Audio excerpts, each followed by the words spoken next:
I hope you've been staying safe and staying healthy amidst all of this. This is, I think, the beginning or actually the midpoint of week 3 for me of being in this lockdown, quote unquote, quarantine situation.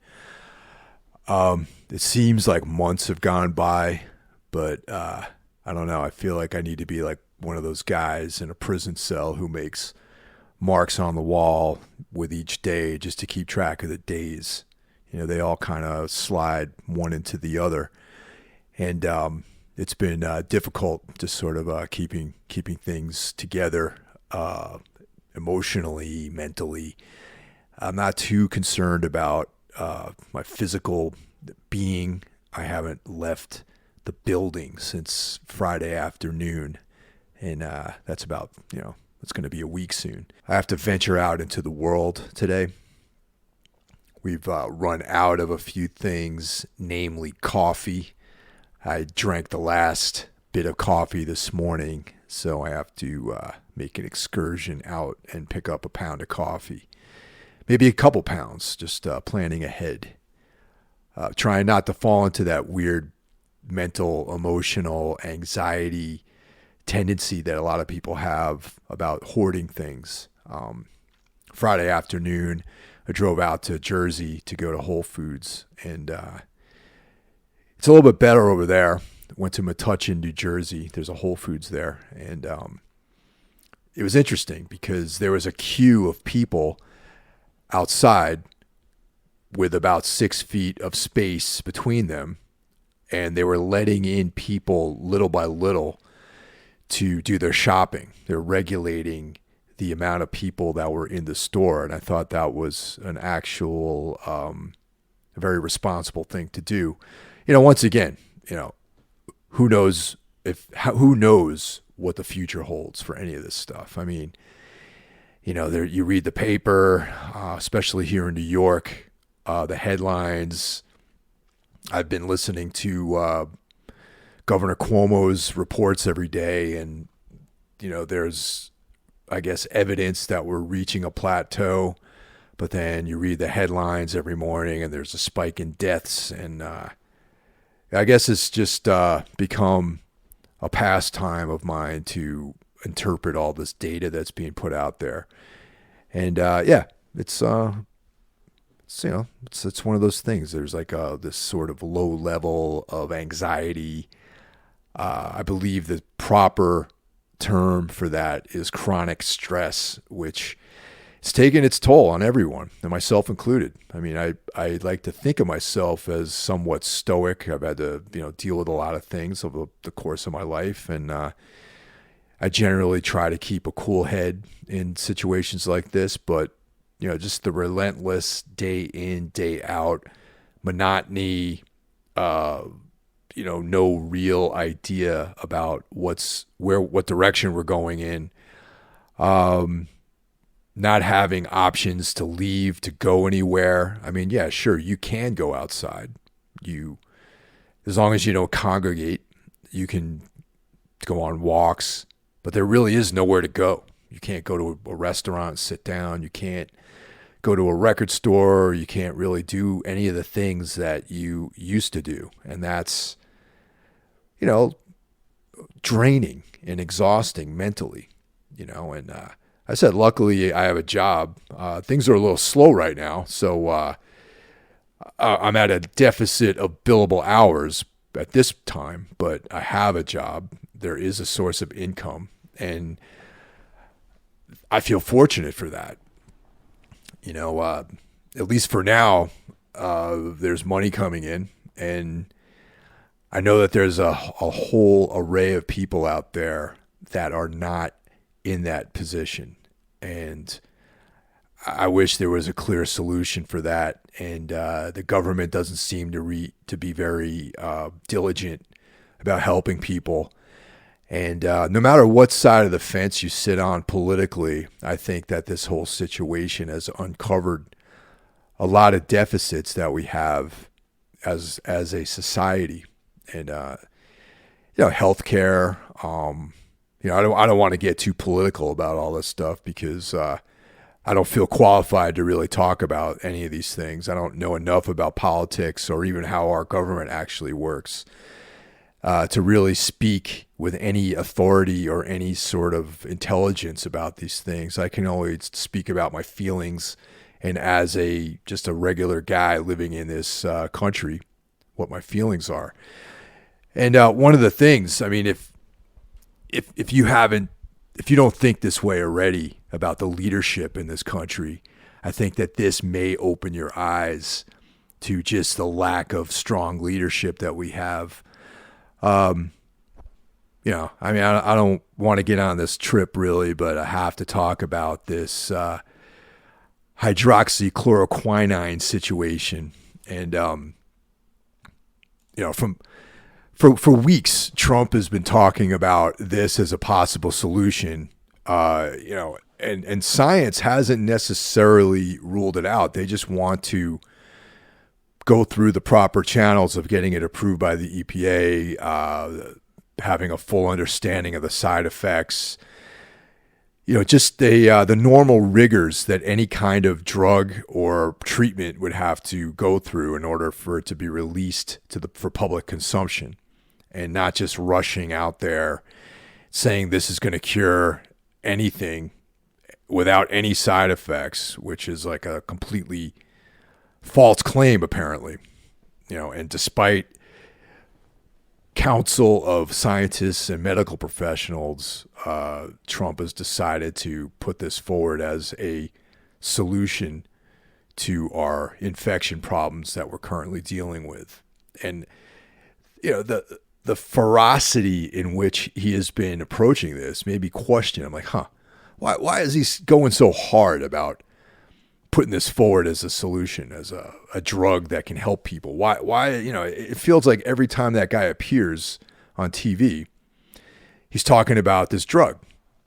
And part of me is like, I bet this guy, he's got some kind of interest in this company. Maybe he owns a couple of the plants, that produce this stuff, maybe. And of course, as it's slowly coming out, there is a financial connection between Donald Trump and the production of hydroxychloroquine.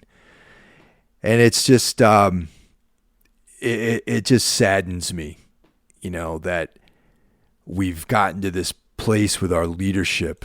And the fact that, I was not a supporter of George W. Bush, but he looks pretty damn good with in respect to Donald Trump. I mean, I'm not a supporter of right-wing politics or Republican politics, but he doesn't look so bad compared to this fucking caricature that we have that's running the country. And that's the thing, man. It's like, I don't want to spend too much time talking about this because I'm sure everyone else has got other things they want to do, but like I have to weigh in on the Joe Biden situation, and there's no fucking, if this is how we roll, we got Joe Biden and Donald Trump as the only choices for this upcoming year's election, there's no choice. And if Biden gets the Democratic nomination, I really don't feel like I can vote for anyone. I guess I can vote for a third party, but I haven't really been following too much of the third party candidates. And I feel like that, even doing that would be somewhat irresponsible. So I can't in good faith support this guy who appears to be senile, who can't even put two sentences together. And in the environment of the Me Too movement, I don't hear anyone criticizing him about any of his sexual misconduct. And I just find that to be hypocritical. Everyone was so, and I'm not defending Kavanaugh at all, but people were so quick to descend on that, which I think was the correct thing to do. And they're in complete denial of Biden's sexual behavior, his misconduct. And it just goes to show you, man, this whole thing has demonstrated to me of what caricatures both parties have become. They've become these characters. They're not actually real. They're both basically the same. They both have self-interest in mind and are not really servants of the people. And I don't know. That's all I can say. I might not vote this year. I'm leaning more towards that unless we can come up with better fucking candidates and better options. And I'm not going to be forced into voting for a guy like Joe Biden. And I'm certainly not going to vote for an asshole like Donald Trump, And anyone out there who supports Trump, good for you. You and I don't really have a whole lot of things in common, I think. But anyway,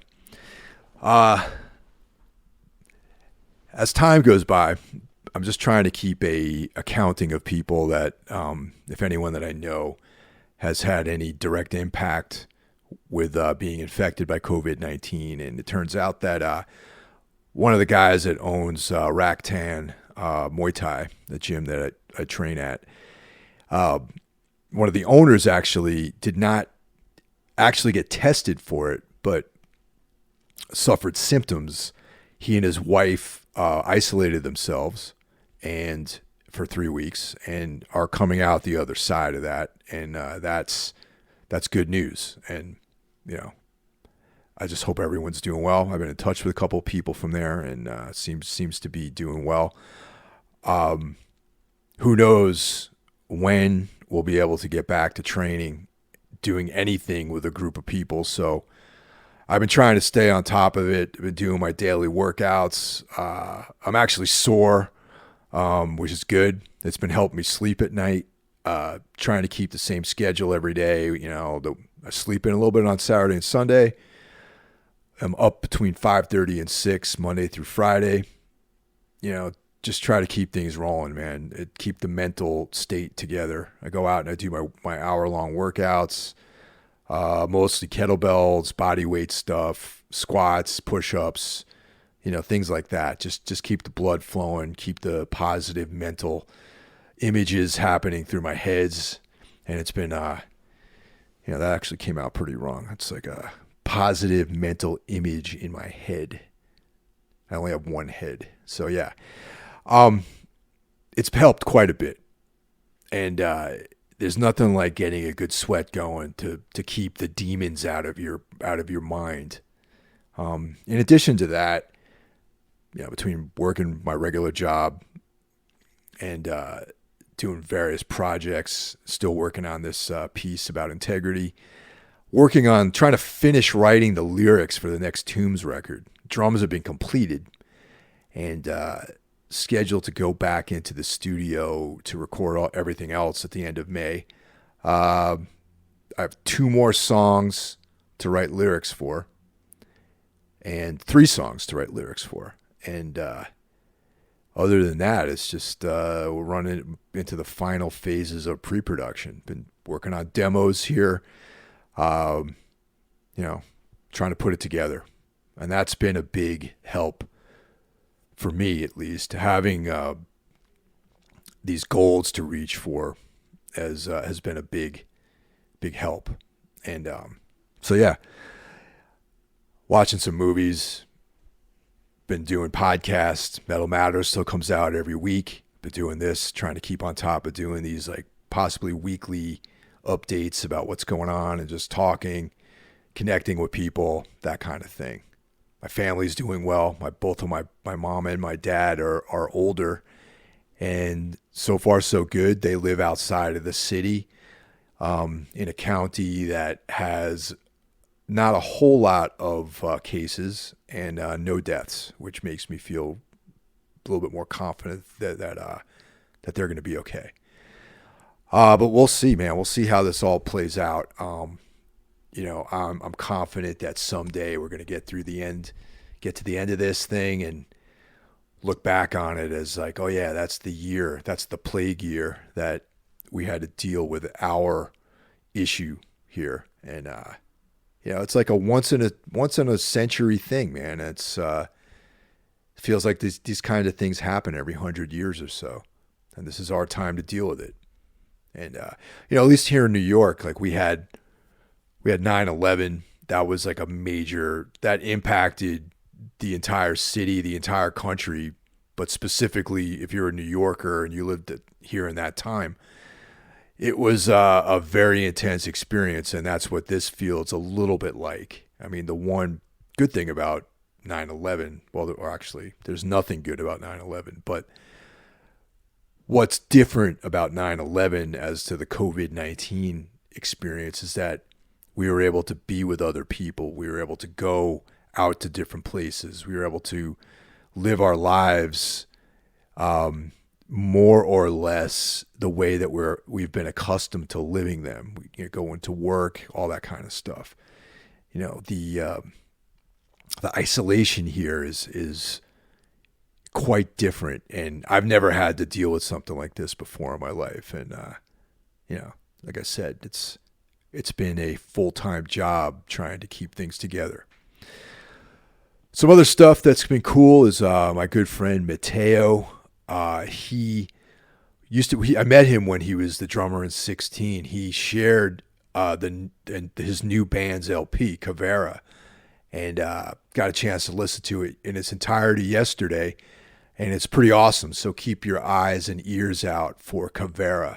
The record was recorded, I'm not sure where, but yeah, anyway, it's great. It's excellent. It's if you are a fan of like metal, there's like a doom element to it. There's like a noise rock element. Some of the bands that come to mind are Lord Mantis, Today Is the Day, a little bit of a Unsane kind of thing in there. I Hate God, Buzz Oven, that kind of stuff. Mateo actually played in Buzz Oven briefly, so I don't know about briefly, but he played in Buzz Oven at least for one or two tours. So that's just another interesting tidbit of information. The intro music, that was Kreig off of their split with Integrity, and that song is called Circle of Guilt. And yeah, if you guys want to hit me up, you know all the channels: Facebook, Michael Hill; Instagram, Michael_DC_Hill. You can email me at mike.hill@everythingwentblack.com, everythingwentblackmedia.com. And yeah, so to take you guys out of this, we have Angel Blake by Necrophagia from White Worm Cathedral. Everyone be well.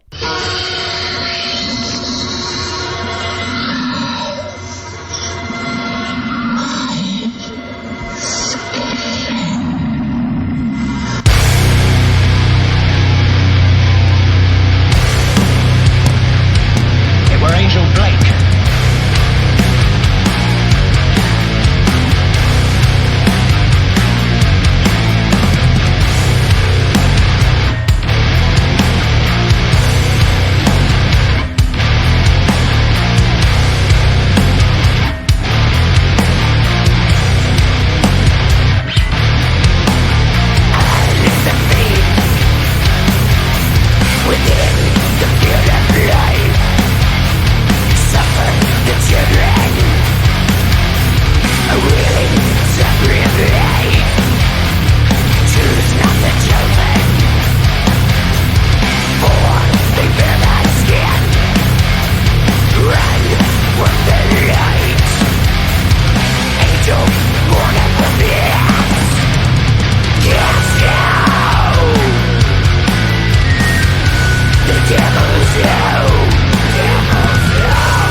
is diseased. There is growing amongst you all an insolent ungodliness, which I will not tolerate. I shall enable